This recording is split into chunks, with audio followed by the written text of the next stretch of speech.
Olá, pessoal, tudo bem com vocês? Eu sou o professor Tiago Valim Oliveira, estarei com vocês na disciplina Fundamentos Filosóficos, Sociológicos e Psicológicos da Educação. Pois bem, o gestor educacional, antes de mais nada, ele é um gestor do conhecimento, isto é, ele vai preparar, ele vai propiciar condições para que esse conhecimento seja construído e veiculado. Para isso, a gente precisa analisar e refletir sobre o que é o conhecimento. Para responder nessa questão, a gente vai ter o embasamento da filosofia, dentre elas, a filosofia da educação. Já para a gente pensar para quem ou para que educar, a gente vai ter o auxílio da sociologia da educação. E para tentar responder como que a gente pode organizar esse processo de ensino-aprendizagem, a gente vai ter as contribuições da psicologia da educação. Toda ciência, todo conhecimento no mundo ocidental, ele se deu a partir do nascimento da instituição da filosofia, como vocês podem ver nessa matriz epistemológica. A gente considera Sócrates como o grande inaugurador do conhecimento filosófico, porque ele vai dizer que para a gente entender alguma coisa, a gente tem que aceitar a nossa própria ignorância. Só sei que nada sei. É uma das grandes frases dele que todo mundo conhece, né? Depois dele, a gente vai ter um dos seus discípulos, que é Platão, que ele vai tentar organizar, né, entender a realidade por meio de duas instâncias. A instância do mundo das ideias, ou o mundo metafísico, que é a instância, segundo ele, onde a gente vai encontrar o que de fato é verdadeiro, e a gente vai ter também o mundo dos sentidos, ou plano físico, que é tudo aquilo que a gente pode perceber pelos nossos próprios órgãos do sentido. Então, Platão, por meio do seu idealismo, ele vai dizer que as coisas são, ele vai tentar entender as coisas sobre a ótica de como que elas deveriam ser. Mais para frente a gente vai ter Aristóteles, que ele vai se contrapor a essa perspectiva e ele vai dizer que a verdade se encontra nas coisas como elas são e que o ser humano ele é alguém político. Ele vai se preocupar, né? Ele vai querer tentar entender as coisas do jeito que elas são e da forma como elas se apresentam para a gente e não como supostamente elas deveriam ser. E aí todo o pensamento ocidental, a construção da ciência, ela vai se dar por meio dessas duas vertentes, o idealismo platônico e o realismo aristotélico.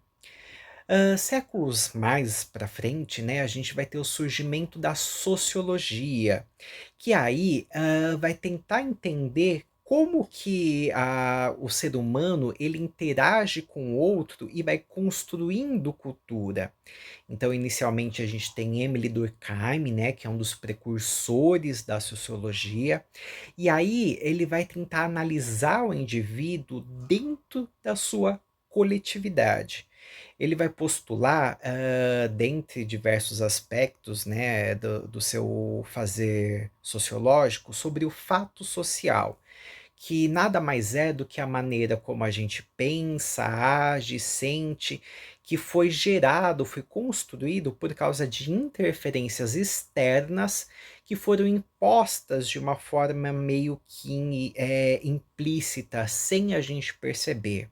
E ele vai dizer que a escola, ela foi uma das instituições que vai ajudar na constituição desse fato social, desse inculcamento de formas de ser e agir das pessoas diante da realidade. A gente também vai ter Max Weber, que vai construir a teoria burocrática. Então, segundo ele, a teoria burocrática ela é caracterizada pela formalidade, pela impessoalidade, né, e pelo profissionalismo, justamente no sentido de entender as instituições que são fora daquele agrupamento mais comum, daquele agrupamento mais natural, né, como a família, por exemplo.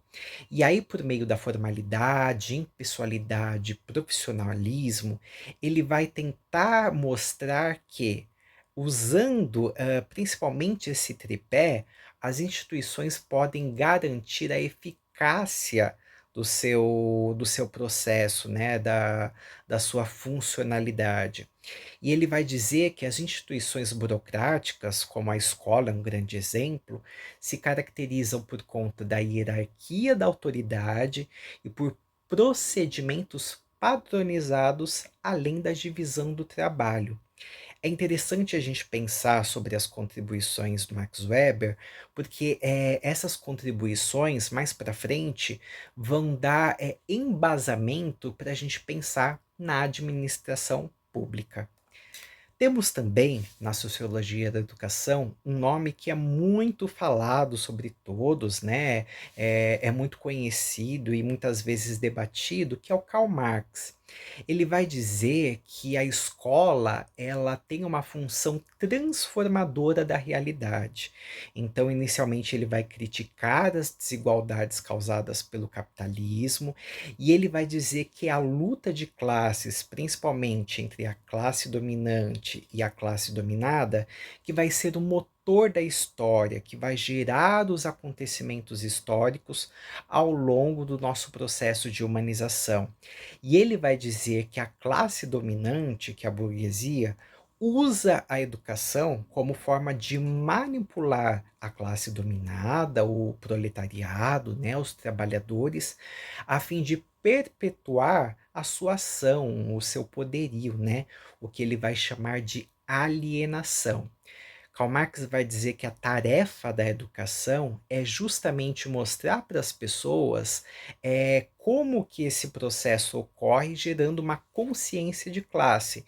Então, o pobre, né, o proletariado, entender que ele está sujeito a uma dominação e que se ele quiser melhores condições de vida, ele vai ter que lutar para garantir esses direitos.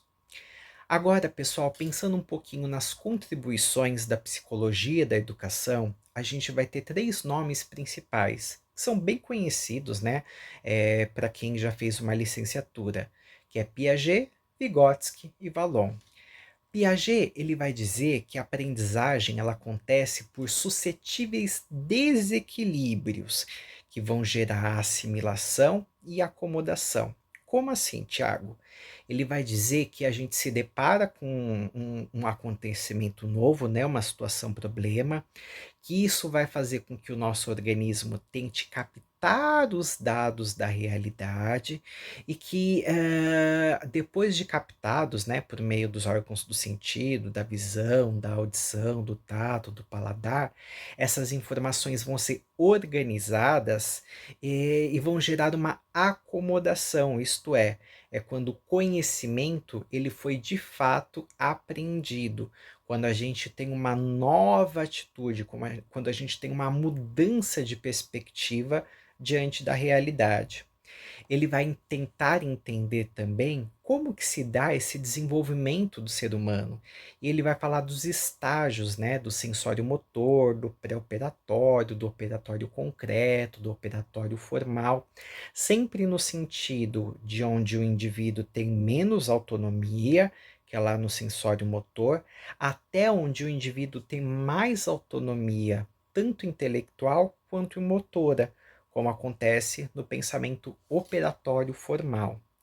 Ele também vai se preocupar com o desenvolvimento da moral, isto é, sobre como que as pessoas adquirem essa noção de regras.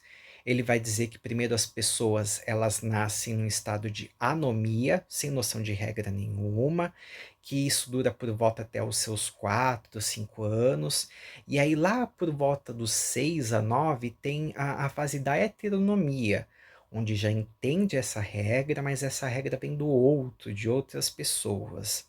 E aí ele vai dizer que só a partir dos 10 anos da adolescência é que o indivíduo vai chegar à sua autonomia moral, onde ele vai entender o porquê da importância das regras para o bom convívio coletivo.